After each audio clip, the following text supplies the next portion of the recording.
नमस्कार, साक्षीज किचनमध्ये आपल्या सर्वांचं स्वागत आहे.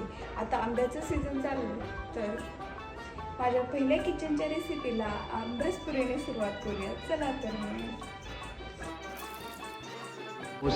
मुसंगतीनं माझ्या तू येशील काय, गो मुसंगतीनं माझ्या तू येशील काय, माझ्या फिरतीची राणी तू होशील काय, गो मुसंगतीनं माझ्या तू येशील काय. आज संगतीला तुझ्या मिळणार ना, यार संगतीला तुझ्या मिळणार ना, तुझ्या फिरतीची राणी मी होणार ना, गो मुसंगतीनं माझ्या तू येशील काय, गो मुसंगतीनं माझ्या तू